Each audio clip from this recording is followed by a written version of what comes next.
Thank you everyone for joining us. I'm Jennifer Bruton. I'm a partner in the real estate group here at Venable, and I am the relatively newly appointed chair of Women Attorneys at Venable, WAVE, which is our affinity group, which with the support of firm management is dedicated to the recruitment, retention, and promotion of women here at Venable. I took over, WAVE was started in 2011 by my friend and partner, Stephanie DeLong, who until March of last year was the chair. She handed the mantle over to me just in time for me to cancel our celebration on, I think it was March 12th, of the 100th anniversary of the ratification of the 19th Amendment to the Constitution, which finally recognized women's right to vote. And at the time, of course, we thought we were merely postponing that event. So we are working towards increasing our numbers. Right now. 54% of all associates are women. And then when they rise to the level of counsel, it's way over a third. But when we get up to the partner ranks, it's a quarter. And those numbers are actually relatively pretty good, but we'd like to make them better. And one of the things we do is we have these events. We have been having them remotely. We had one in July of this past year with our partner in LA, Celeste Brecht, who's a litigator, interviewed Susan Goldberg, who is the editor-in-chief of National Geographic. It was lovely, and it's recorded. You should catch it if you missed it. February was our last live event where we, in conjunction with our hiring committee and the women's groups at each of GW and Georgetown Law School, had a interviewing and networking panel discussion, which was our last live event in February. So this year, we're having this event to celebrate International Women's Day, which was yesterday, and Women's History Month, which is the month of March. And with that said, I'm thrilled that we have today Jill Wine-Banks, who, among other things, is the author of The Watergate Girl. And she will be interviewed by my friend and partner, Courtney Sullivan, who's a partner in our litigation group here at Venable, and who is really incredibly well-suited to do this interview, because Courtney, she started at a law firm, but then right after 9/11, she went to the Department of Justice and worked in national security positions, such as the Office of Intelligence Policy and then the Counterterrorism section. She was there for about 12 years. She did a detail from the Justice Department to the Department of Defense, and she worked on prosecutions of high-value detainees at Guantanamo Bay, including the 9/11 co-conspirators and the planners of the 2002 bombings in Bali, Indonesia. After that, in 2014, she joined us here at Venable, and we're thankful for that. And here, she continues to work on a variety of commercial disputes and also DOJ investigations, issues of national security, and advising clients in security-related legislation and cases. And so with that, it is my honor and pleasure to now turn the event over to Courtney Sullivan.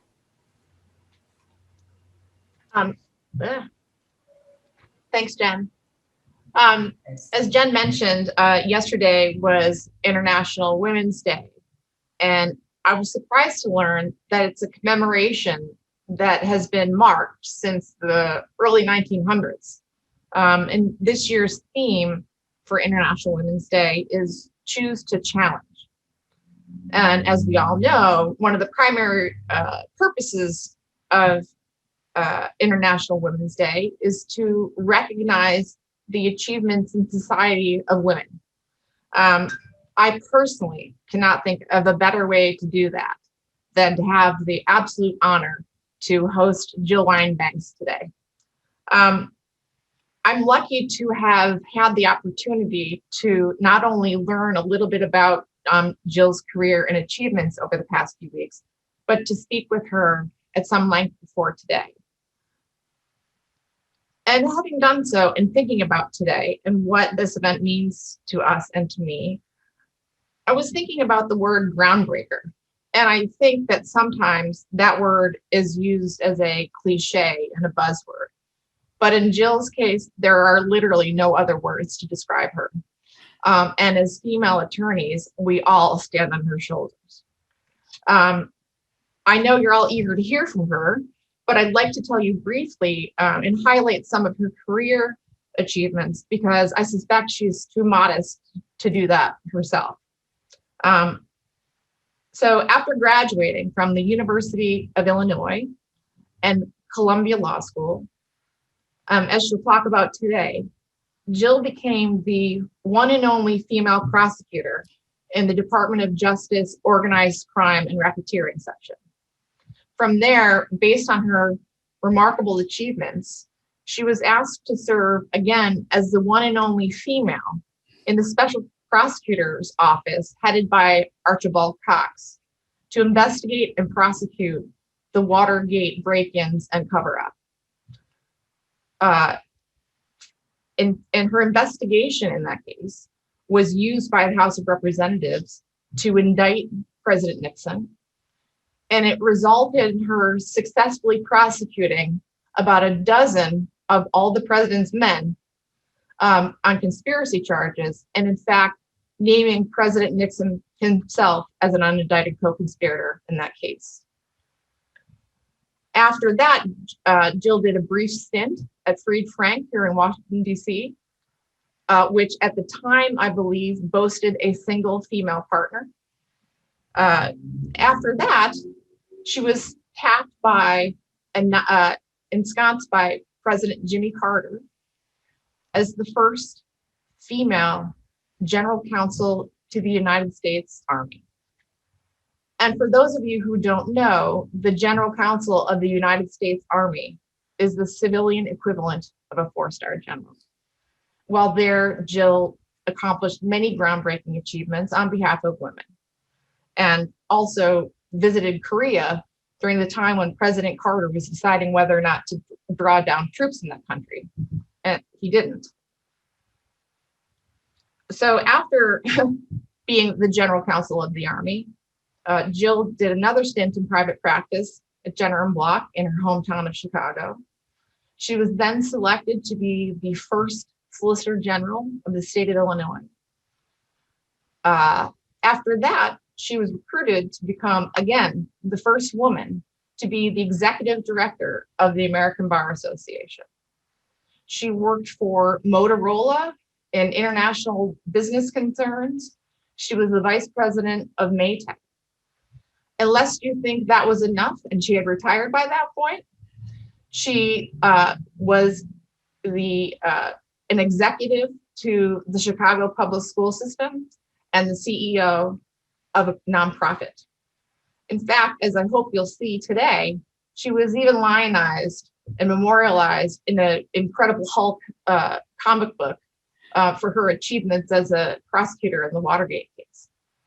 And now she works as a full-time legal analyst for MSNBC and hosts two podcasts, one called Sisters in Law, where she confronts the topics of today with several other remarkable female attorneys. And as Jen indicated, she just recently published a book based on her Watergate experiences called Watergate Girl.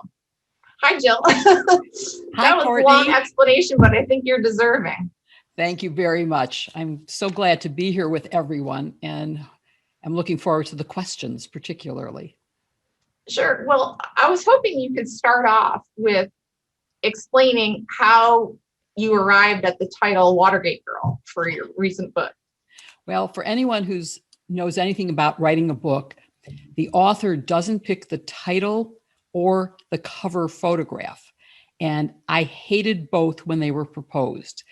The picture, my hair is blowing, my eyes are squinting.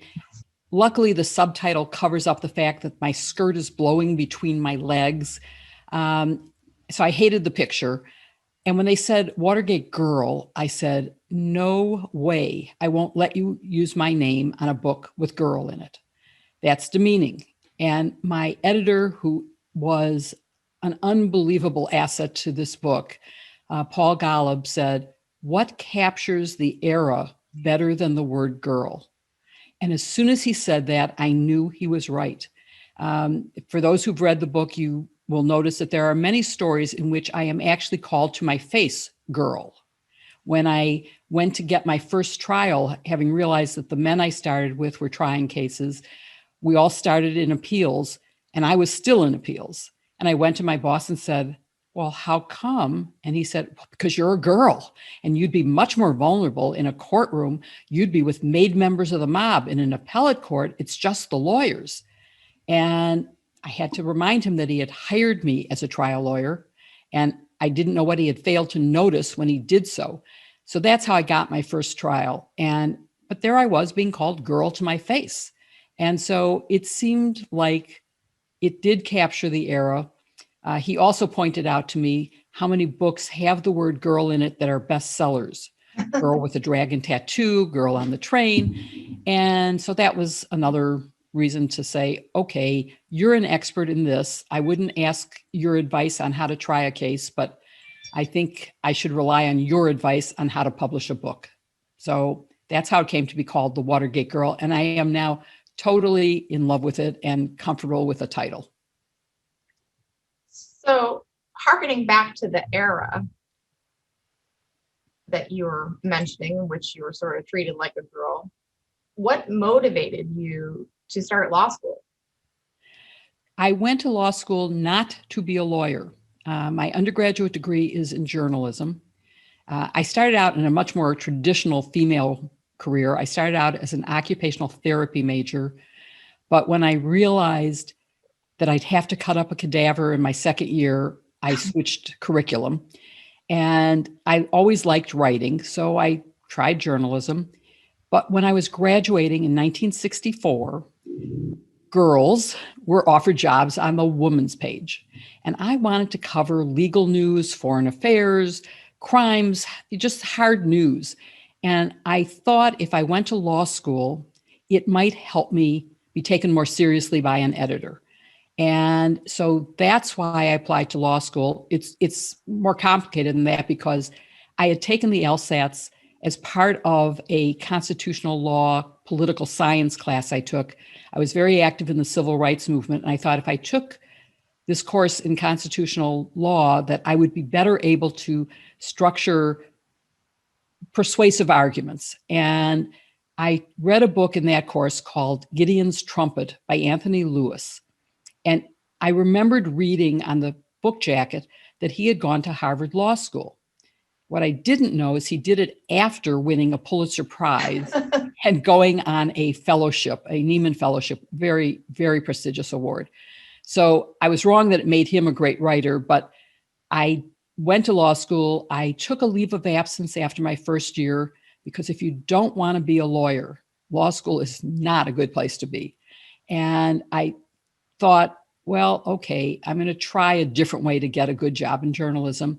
And a year of law school actually got me a pretty decent job with something called the Assembly of Captive European Nations, which I only learned in writing this book was actually a CIA front. So guys, I've actually worked for the CIA. I just didn't know it. And it was the former leaders of countries that had been part of it had been independent, but became part of the Soviet bloc. So Poland, Yugoslavia, Romania, Lithuania. And we did a lot of lobbying. And what I found was I loved the lobbying part of the job, going to Washington and meeting with congressmen. And that's what really made me go back to law school, was thinking, well, I'd be an even better lobbyist if I finished law school, because law school teaches you to be a good advocate, to be able to present persuasive arguments. And then when I finally graduated, I had also taken trial practice and I liked that. So I found I liked the advocacy, I liked the trial work, and I needed to pay off student loans. So I would go to work as a lawyer. And that's how I ended up, doing that. Is there anything in particular that drove you to want to be a trial lawyer? When I started law school, as I said, I didn't want to be a lawyer. And I really had never thought about what kind of law I would practice. But my first year, I won honors in moot court. And so when I returned after my leave of absence, I was in the national competition and I really liked it. And then when I took the trial practice course, I really liked that. And I originally accepted a job on Wall Street at a firm that probably would have been disastrous for me. I don't know that I would have lasted. But as is typical for so many of us, I was at Columbia. Wall Street firms come to school and they interview. So you sign up and you go to some interviews. And so I took a job on Wall Street because that was the easiest thing to do. But then I had an unexpected move to Washington when my then husband decided he wanted to work for the FCC. And I followed him and moved to Washington, where I was then in September, so competing with people who were seniors in law school, looking for a job in a city where I knew no one. But my then sister-in-law had a very good friend who she had gone to college with, who worked in the organized crime section. And I met him and mentioned that I was looking for a job. And in those days, you hand typed on a manual typewriter. Actually, I think I might have had an electric by then. But each was an individual letter. There was no word processor, no computer. And I sent off letters to just blind places, agencies that I thought did interesting work. And I didn't look at firms because I knew if I was going to be in Washington, I wanted to take advantage of the special, unique things that Washington offers. And when I got offered the job at Justice, I didn't think about, do I really want to be a trial lawyer or and I probably would have been more comfortable in a defense role. I was much more defense oriented than prosecution oriented, but it turned out to be fabulous. I had the best mentor. Chuck Ruff was my direct supervisor, who became many things subsequent to that, including he was part of the Watergate team in the campaign contributions task force. He was eventually Bill Clinton's White House counsel and involved in the impeachment trial for him, and was a phenomenal mentor. I was very, very lucky to have had him. And then when you were asked to be to participate in the special prosecutor's office, did you have any doubts about doing that? I didn't. I have always, I've always been a little less secure than people think I am, but I have always been unafraid to try something. And I was at a point at Justice, I had only been there about 5 years. And as anyone who's thought about it knows, unless you're going to make it a career in the Department of Justice or any government agency, probably, 5 years is about as long as you can stay and still go to a law firm and be considered. Otherwise, you're too experienced and they won't consider you. So I was at a point where it was okay to leave. And although I loved my job, this seemed like something that would be really challenging. I didn't know, because no one knew, that it would turn out to be the case of a lifetime. But I lived in Washington. I read the Washington Post. So from the very beginning, the day of the break-in, it was local news for us. And in reading Woodward and Bernstein, I concluded that this was definitely not an ordinary break-in, that this was something political. And so it was interesting to me. And I thought there was a reasonable chance that it would turn out to be something, but it could have turned out to be nothing. There was no way to predict that. And I went in for the interview, and without even being asked a single question, I was offered the job and said, you need to start right away. And I said, well, I need time to get rid of my other cases. And they said, basically, you'll do 2 jobs at once. You're starting now. And so I did. And I actually don't think I even realized I was being assigned to the main obstruction of justice case. There were many other components of the Watergate office, campaign contributions for one, dirty tricks for another. So it turned out to be, I was really lucky, and that I turned out to be one of the 3 who was considered the trial attorneys, as opposed to a research attorney, a helper. And it ended up being, of course, life-changing for me in so many ways. I think I read in your book that you were pretty integral to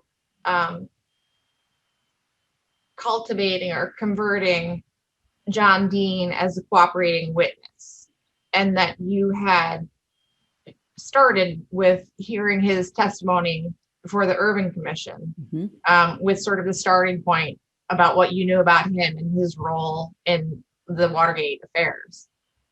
At what point, you were just saying that at the outset, you didn't know what was going to be uncovered, and there was sort of news about the break-in, but all the tentacles were unknown and who was involved was unknown. At what point did you know, oh my God, there's something big going on here?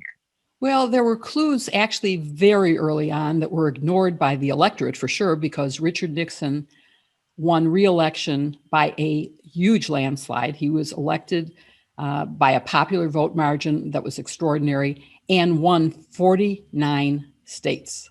He only lost one state. But the clues were, number one, when you looked at who was caught inside the Democratic National Committee breaking in, they were ex-CIA agents and one who used an alias. So the night of the arrest, we didn't know who he was, but was quickly identified as the security chief for the committee to re-elect the president. So that means you have 4 government CIA agents and someone who is the security chief for what was then known as CREEP, the Committee to Re-elect the President. And then quickly there were 2 more added. One was a White House employee, Howard Hunt, and the other was another CREEP employee, Gordon Liddy. That sort of says to me, this is not a break-in. This is something, they were wearing fancy clothes, beautiful suits, very nice rubber gloves, carrying very expensive cameras, and had lots of $100 brand new bills in their pocket. And if you flash forward, when we finally got what was called the smoking gun tape, which was a result of a subpoena of tapes before the trial, it's a conversation in which Richard Nixon is talking to his chief of staff saying, well, let's use the CIA to stop the FBI from investigating the money trail. Don't follow the money. And the reason was because the $100 bills would have been traced to a withdrawal from one of the burglars' Miami accounts. The Cuban-American, the 4 CIA people were from Miami. And that money could have been traced to a campaign check that he deposited and took the cash for. So that was why it's the smoking gun, is it showed how early on, it was a June tape, less than a week after the break-in, that the president knew what was going on and was trying to cover it up. And now, of course, I didn't know about that tape at the time, but I did know about the involvement of all these people. And at the same time that Cox was appointed as special prosecutor and we were hired in May of '73, the Ervin Committee started having hearings looking at what laws might we need to prevent this happening again, while we were looking at what laws exist that have been violated. And in that hearing, they called witnesses, including John Dean. It's important to know that I do not consider John Dean the first cooperator. The first cooperator was actually McCord, the person who used the alias but was security chief. The night before the sentencing, all of the burglars and their associates, Howard Hunt and Gordon Liddy, were convicted or pled guilty. He wrote a letter to Judge Sirica saying, "You were right, Your Honor. Throughout this trial, you tried to find out, but it's true. Hush money was paid to keep us quiet. Perjury was committed, and there are higher ups involved. It wasn't just us." So that letter was in March of '73, and we were appointed in May of '73. And also Ervin was appointed to start this committee to look at what other laws might be required to stop this from ever happening again. So by the time we were appointed in May, we had that. And by then also John Dean had started to cooperate. And John Dean and Jeb Magruder were the 2 key witnesses for us. John Dean, I think, really recognized that he had done something wrong and that he was regretful and remorseful, and really worked full time to help us make the case. I don't feel the same way about Jeb, but his testimony was nonetheless crucial corroboration. He testified before the Ervin Committee. We had already interviewed him, but that made him on record in a public forum. he didn't know that there were tape recordings. No one in the White House knew that except for Nixon, and Rosemary Woods didn't know. And he was in our office when we heard Butterfield testify, an aide to the president, that there were indeed tape recordings of White House conversations. And that was, of course, the breaking point where we knew we had to ask for them. We didn't know what they would show, but if they corroborated Dean, it wouldn't be Dean's word, a young preppy guy, White House counsel, so an important position, but against the president. In that dynamic, it would be very hard to get a conviction. But if he was corroborated, and so among the tapes we subpoenaed were tapes that he said, for example, one that is known as the cancer on the presidency, where he told the president, not realizing the president actually knew all the details of the break-in and the cover-up. He was telling him all this, saying there's a cancer on the presidency. If you don't stop it, it's going to destroy you.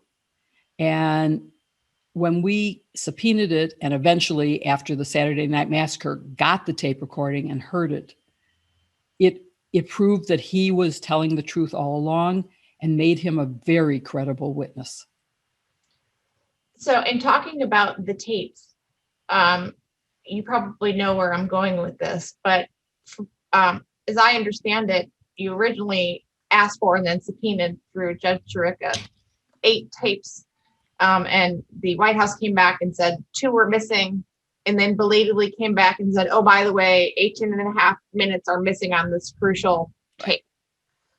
And that ultimately led to you cross-examining Rosemary Woods, an iconic event.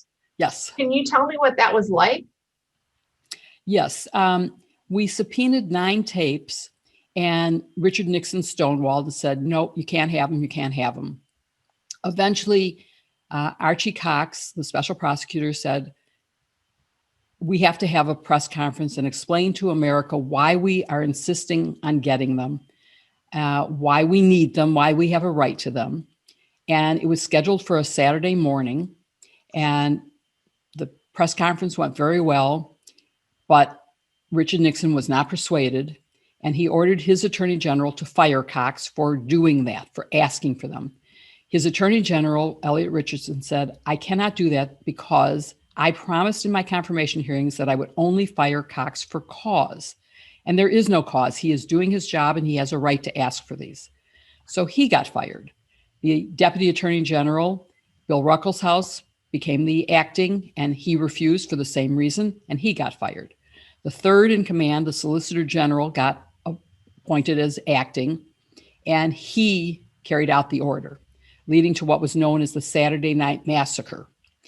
And Nixon kept on stonewalling until 3 days later, when public pressure was so enormous that he had to reverse course and say, okay, I'll appoint a new special prosecutor and I'll give you the tapes. That was October 23rd. October 20th was the Saturday Night Massacre. Then on Halloween, we get called to court. And the White House lawyers said, well, we're working on the tapes and turning them over, but 2 of them we can't give you. One is from the private residence, and that wasn't on the taping system. And the other, there was a malfunction in the taping system, and so that tape doesn't exist. Judge Chirica was skeptical and said, I don't want this going to the grand jury. This is a public issue, and the American public has a right to hear. I'm calling the White House to put on evidence in my courtroom in a unique hearing explaining why this happened. And it was during that first hearing on the 2 missing tapes that I felt, by that point, there were 3 trial lawyers, but one was the senior lawyer, Jim Neal, had only agreed to stay part way through and that he would return in time for trial if Rick Benveniste and I got indictments. And he returned to his practice in Nashville. And that left Rick, who was only a year older than me, Although because of the discrimination of my not getting a trial for the first year I was at Justice, he actually had 2 more years of trial experience than I did. And it was just the 2 of us. So I felt he was taking a disproportionate number of witnesses. And having learned my lesson at the Department of Justice that you have to speak up to get what you are deserving, I called him out into the hallway in a break and said, Rick, I'm taking he's now called Richard, but I can't do anything but call him Rick. Rick, I'm taking the next witness the White House calls, and then we're sharing equally after that. Look, and if I could stop you there 1 second, you're getting to the juicy stuff. But I wanted to, I was reflecting on this and make sure we point out for the audience. I think you were 32 years old at the time, right? 30. I was 30. I'm sorry, go ahead on your, Yeah, I was only a few years out of law school. But so he agreed, and the next witness called was Rosemary Woods. In that hearing on the 2 missing tapes, she was what was known as a chain of custody witness. She was identified as someone who had had access to them, but we had no reason to suspect her. I would like to say by brilliance, but actually by blind luck, asked a question that proved extremely valuable later on. I had asked her what precautions she had used to prevent erasing anything that she handled. And she screamed at me. She was hostile. She said, I used my head. It's the only thing I had to use. And, that was the end of that. And then less than a month later, on the Wednesday before Thanksgiving in November, we were called back to the courthouse, and the White House said, whoops, there's a 3rd tape with a problem. Now, anybody who's done any negotiating, any arbitration, any litigation, if you have something bad, get it out and get it out all at once. Don't say we have 2 tapes that are a problem, and then a month later say, oh, there's a 3rd one. It looks really bad. It's very bad trial strategy. And they went on to say, we can find no innocent explanation, but there's an 18.5-minute gap where there should have been conversation.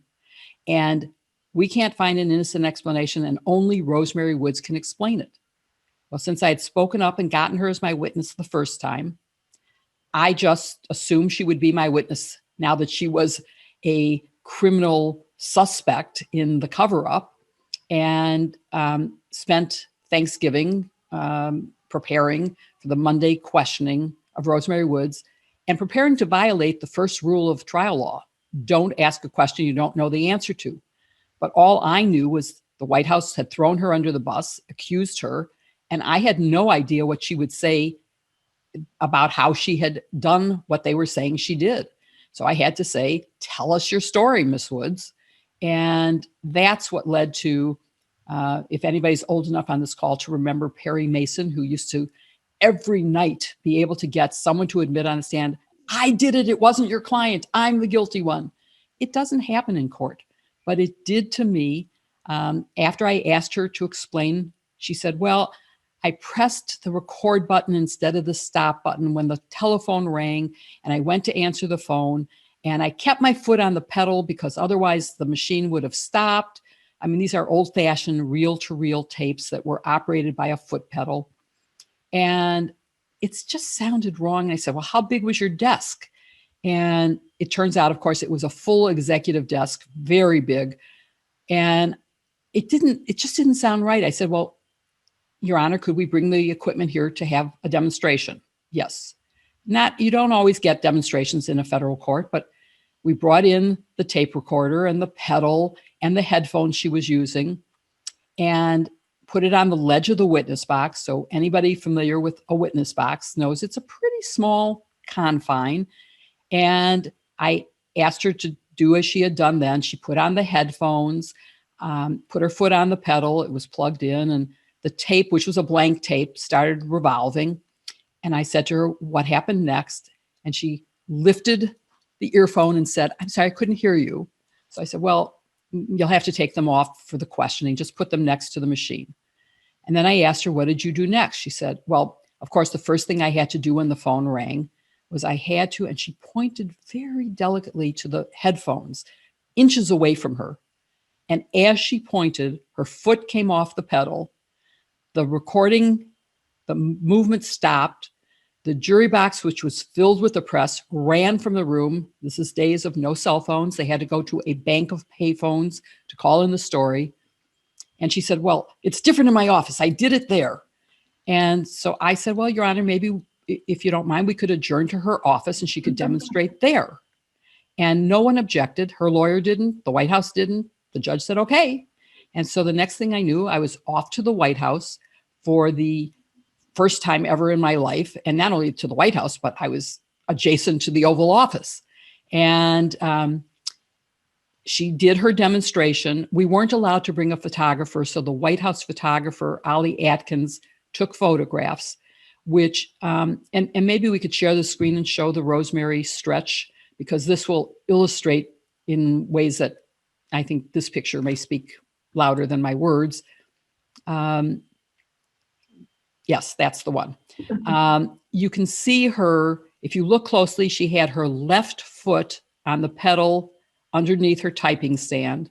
Her phone was at the far end of her desk. And she says, instead of wheeling my chair over to answer the phone, I kept my foot on the pedal and I reached for the phone. This picture is not large enough possibly for you to see, but she was white knuckled holding on to her chair so she didn't fall off as she reached for the phone. And that picture became the front page of every newspaper and magazine, news magazine, and of course was introduced in evidence the next day in court. And it became clear in ways that nothing else could speak to that she didn't do what she said. If she erased the tape, it wasn't that way. Our subsequent investigation showed that the tape was erased in 7 to 9 separate erasures. So it wasn't, I pushed the wrong button, kept my foot on, and it erased for 18 minutes. And can you imagine her being in this position for 18 minutes? I mean, I can't. So we know that it didn't happen that way. And so you might ask, why wasn't she indicted for perjury? And the answer is in part because she was a sympathetic witness. She was someone who would have been a diversion from the main cover-up, but who probably did deserve to maybe be indicted. On the other hand, we could not, and still to this day, could not prove exactly how it got erased. I can speculate, but I can't prove exactly what happened. And it's hard to convict someone for perjury unless you can prove what is true. So I read in your, well, first of all, I want to say, I can't imagine how gutsy it must have been to propose when you're 30 years old to a federal judge that you'd like to go cross-examine the witness in the White House. Yeah. We don't have to share the screen anymore. Although there maybe while we're on this, there is another picture of me coming out of the White House. And yeah, that's one of the two. And I had to go hail a cab because we didn't have, cars to take us anywhere. I went by cab. Those are days when you could actually stand on Pennsylvania Avenue in front of the White House and hail a cab. And I am wearing a pin in that photograph because back in those days, before I was known for my hashtag Jill's pins, which are message pins, I wore pins that were just pretty because I always liked them as an accessory. And I recently interviewed for one of my podcasts, Madeleine Albright, who wrote a book called Read My Pins, How She Used Pins in Diplomacy. And for the interview with her, I wore that pin because I bought it at the Tiny Jewel Box on Connecticut Avenue, not far from your offices. And she shops at the Tiny Jewel Box. So anyway, that's what's important about that. And also, I think you might notice that this picture is full length of me, which was part of the sexism of the era, where pictures of me were all full length. My colleagues got headshots and headlines. You might even show that. There's a headline that reads "mini-skirted lawyer" as part of the headline. There it is. Oh, a lawyer in mini skirts. And it was written by a woman for the New York Times. So anyway, that was all part of the sexism that we had to deal with. And Judge Sirica, while I was cross-examining Rosemary Woods, when things got really hot and she was yelling and losing her temper, said, "Now, ladies, we have enough problem in the courtroom without two women arguing." Can you imagine how that feels in a public courtroom where the newspaper is going to report it the next day? I mean, it's horrible. And he did the same thing when I was cross-examining one of the defendants. He said, "Mr. Mardian, don't you know you can never win an argument with a lady?" And at that point, my law school, actually my alma mater, actually sent a letter of complaint to him, and he did apologize to me and said, "I didn't mean it in that way, but it still came across as very demeaning to me as a woman." And So correct now you me, can stop sharing the screen. oh, so correct me if this isn't the case, but it seemed from reading your book that several times when these sexist comments were made to you in a professional setting with varying degrees of intention, you deflected them or mounted them with your quick wit. Would you say that that was a tool you used or to sort of deal with those kind of things as they were coming at you in real time? Well, I never thought of myself as witty, but I did have to learn strategies of response. And when it's the judge, there is no response. When it's the judge, the blood can drain from your face and you can freeze, but you can't respond to the judge because he's still going to be the judge tomorrow and he's going to make decisions that are very crucial to you. So you don't want to offend him. When one of the defense lawyers said something about, "Oh, that's a very attractive juror, it'll be competition for Jill," I did say something to him because he doesn't have power over me. And I can't let him say that in front of a jury where he might cause me to lose their trust. You need to be believed in by the jury. And I can't let someone say things that would hurt me in front of the jury. So yes, I always thought of Rick and Jim as being witty, particularly Rick. But I did try to use humor in many circumstances. And you also can't make a federal case out of every insult. Sometimes you have to just ignore it and move on. Mhm. But when you think it's hurting you, you have to stop it. When you think sexism is helping you, I would say take advantage of it. I have seen witnesses who think that women are better listeners and more sympathetic, so they will tell you far more than they would ever tell your male colleagues. Fine, that's good. Take advantage of it. But if they are not talking to you because you're a woman, then you have to deal with it either head on, or I had one situation where I actually felt that the witness would never tell me what I thought the problem was. I was wrong on what the problem was. It was Jeb Magruder, who I was preparing for trial, had brought from the federal prison he had been in, which was one of the country clubs, so to speak. I mean, prison is still prison. And he was in the DC jail. And he came in the next morning to be questioned. And as soon as I said good morning, he put his head down on my desk and started sobbing hysterically. I mean, heaving and sobbing. And the only thing I could think of was that he had been raped in jail. It was his first time in jail.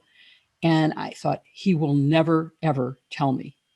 I have to get someone else. And I went and got the oldest person in the office, who was an IRS agent, Tony Passaretti. And I said, "Tony, here's the situation. You have to go in there and find out what the problem is." It turned out he just thought that the lights were on and TV was playing and he couldn't sleep. He didn't like being in jail.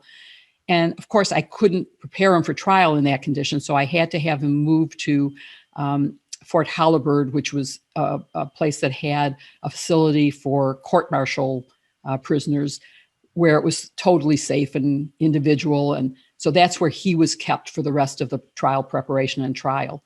But that was a time when I felt like a man was a better spokesman and could get more than I could. I had a former cabinet officer who I called to ask a question about a case I was on, who told me everything I asked. And then a half hour later called back and said, "I just realized what I told you. Are you going to use that against my client?" And it was in a completely different case and I wasn't going to, but he had just felt comfortable because I was a woman calling, and okay, that's fine. So I think you just have to find different ways of dealing with whatever the sexism you encounter is. Discrimination that I faced was not illegal back then. There was no EEOC. There just wasn't any protection for me. And so you had to sometimes answer questions like in job interviews, what kind of birth control do you use? How many children are you going to have? No one would ask that now, but back then I had to answer those questions. So you learn, what to say. When I was at Motorola, I realized that I wasn't being invited to senior staff meetings, even though I was part of senior staff. And I went to my boss and I didn't say, "You jerk, what is going on here?" I said, "Looks like you forgot to amend your invite list for senior staff meetings when you hired me for senior staff." I thought that was a nicer approach. I needed him as my ally. I didn't want to make him my enemy by attacking him. And so you sometimes have to do that. When I was General Counsel of the Army and wanted to abolish the Women's Army Corps and open a lot of jobs to women that were previously closed, I made an ally of the Assistant Secretary of Personnel, because when he speaks, it's a personnel issue. When I speak, it's a woman's issue. Mhm. And if you're trying to convince, if you're the only woman, you might want to show that picture. The Army Policy Council photograph is one where you can see I'm the only woman in the room. And although I had a 4-star rank, I'm sitting near, that's parachute training. And okay, keep there. Yeah, there's the picture. And if you look closely, there is one woman. I'm the Judge Advocate General is on the far corner of where I'm sitting. And, in that room, if you want the 4-star generals to listen to you, sometimes it's better to have the HR director be the one to speak to it. So I just think getting what you want, you have to keep in mind, what is my purpose? Well, I want to win on this. And so that's what you do. That's how you use it. So that's my advice. In this photograph, the visual depiction of how sort of male, obviously 100% male dominated the room is, and the sort of gravity of the personnel there, it's astonishing to me, almost incredible that you describe yourself as unconfident. Well, yeah, I mean, it's, the first day that I went to that meeting, it's the Army Policy Council. I had just been hired, and it's an 8 a.m. meeting, which anybody who knows me knows 8 o'clock in the morning is not my best hour. I'm great at midnight, 2 in the morning, but 8 in the morning, not a good time. And the chief of staff, who is sitting, it's a little hard to see in this picture, but almost the deputy chief of staff is next to me on my right, and then across from him is the chief of staff and the secretary of the Army. And he said, "Oh, you're too cute to be the general counsel." Now that's one of those where you have to speak up. You cannot, and I just said, "Well, I hope you'll find that I'm smart enough to be that." And eventually, because you're a lawyer and generals think you speak a different language than they do, and if you're giving good advice, they start to accept you for being good at what you're doing. So I thought being a lawyer, if I had been head of personnel, I don't think I would have ever had their confidence. But as a lawyer, I think I did earn their confidence. I want to jump back for a minute to Rosemary Woods. Mm-hmm. I read in your book that you sort of she's no longer living, but you made an effort to reach out to her friends and family, and that you sort of have regrets that you weren't able to speak with her again. If Yes. she were around, what would you say to her? Well, all right, let's stop sharing screen again. I wanted to portray her because the book is written as a conversation with friends.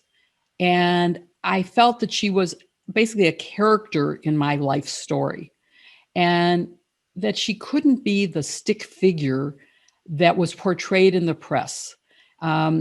and I guess at some point we can show, for example, the cartoons that resulted from the picture that I showed you of the Rosemary stretch. There were many cartoons in papers, and she was, I'm sure, humiliated about what had happened and what she said and how it came across. And I wanted to know more about her. So I started with, I had re-met John Dean. We were both on a panel. And during that whole time, by the way, you mentioned John, he was like a computer back then when we didn't have computers. It was like, if you wanted to know something, he had a phenomenal memory. So you would go and ask him a question and he'd give you an answer. But I never said to him, how are you today? How's Mo, his wife? Do you have dogs? Where did you grow up? I mean, I never had a conversation with him. He was a witness, period. But there we were at the lunch before the panel, and I suddenly realized I was having a conversation with him. And he lived in Evanston, which is where I am now. And he has dogs that he adores as much as I adore mine. And that we had a lot in common. And of course, I had come to respect him for his memory and for his remorse and his honesty and his testimony. And so I forgot where I was going with this. We were talking about. So I asked him, I started with him and I said, tell me about Rosemary Woods. You know, you saw her almost every day when you went to the Oval Office.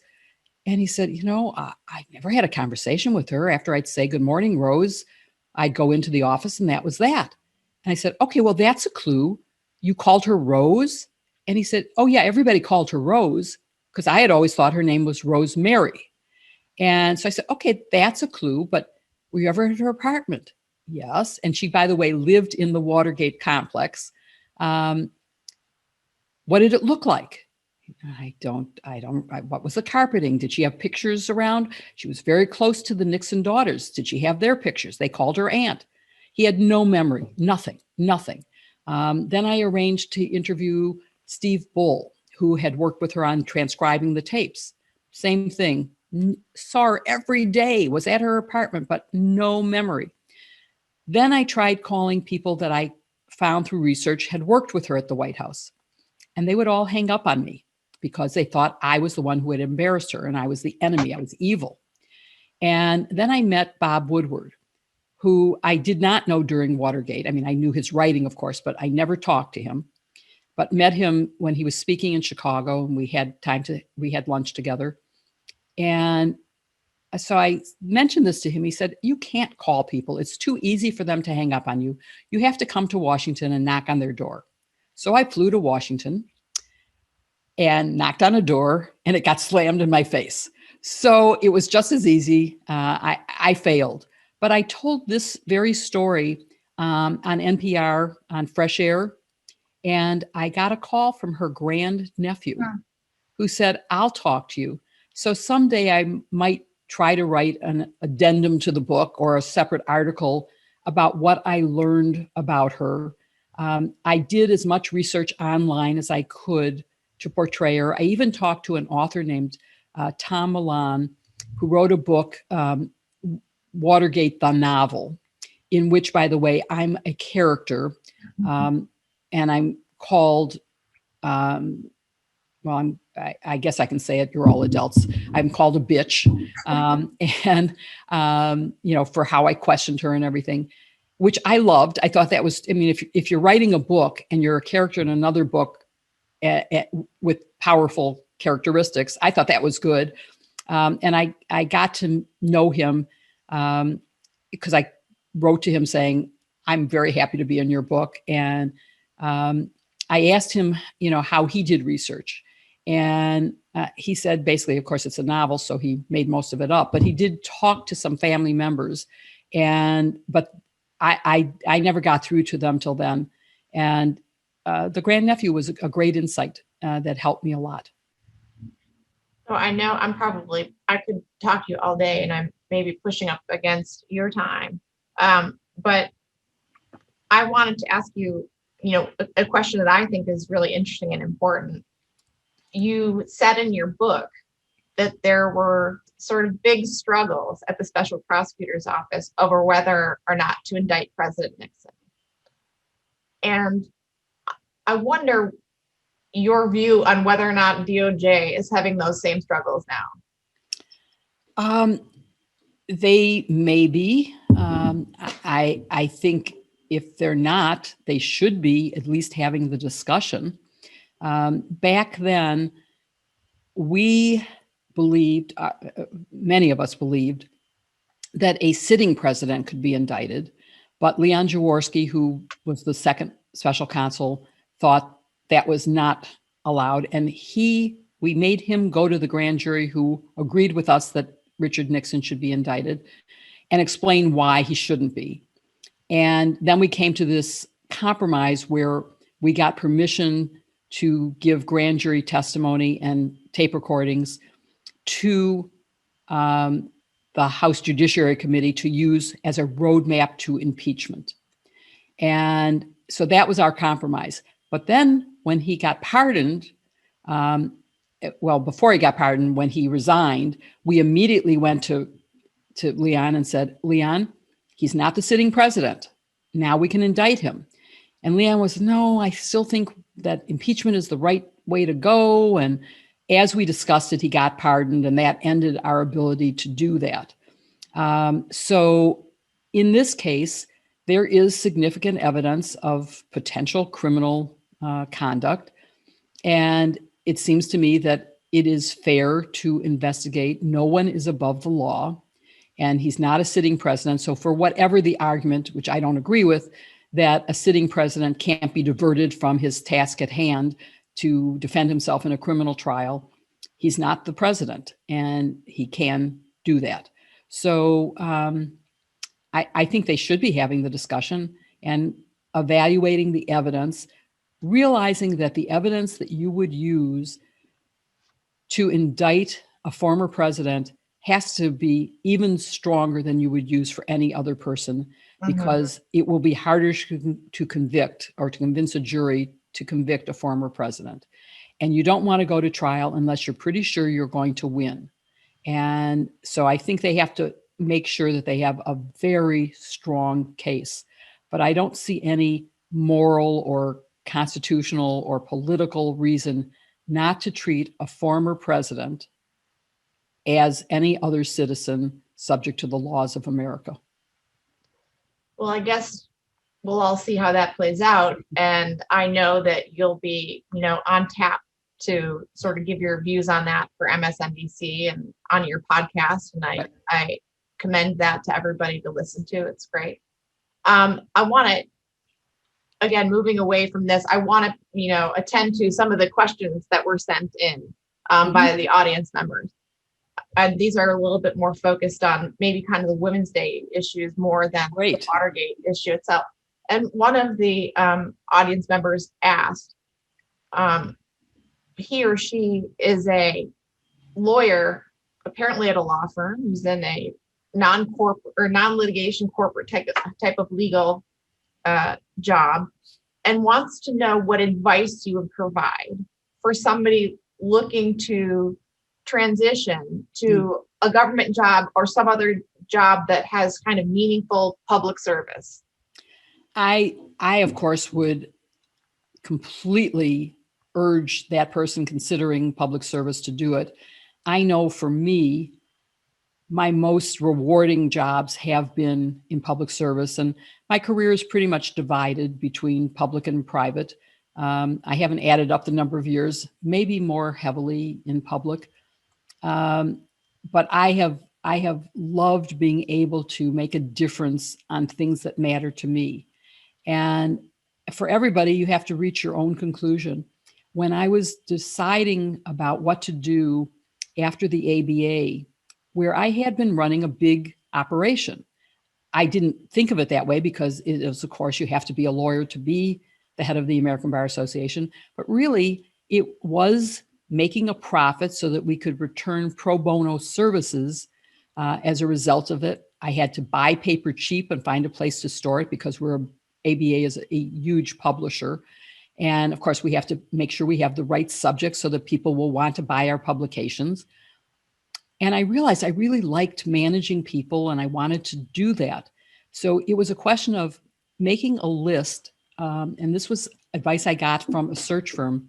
Make a list of the things that you enjoy in your current job or current past jobs and things that you haven't. So I bet for everyone listening to this, timekeeping might be on your list of, I hate having to write down every 6 minutes what I've done. And there might be other things that you love, entertaining clients, whatever it is. So you make a list of the things you like and that you don't, and then you try to find a job that will maximize the things you like and minimize the ones you don't like. And then you have to write your resume. So when I first started looking for a corporate job, I was offered a lot of jobs as general counsel. And I would say, no, you're not listening to me. I really want to be on the operational business side. And I wouldn't even be a good general counsel. I'm a litigator. That's not who you want as your general counsel. But people saw me as a lawyer, and that limited their perception.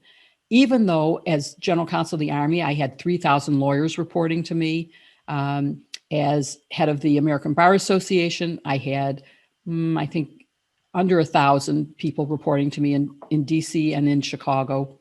So I felt like I had management experience, but and even as a trial lawyer, I had supervised, large teams of investigators doing things.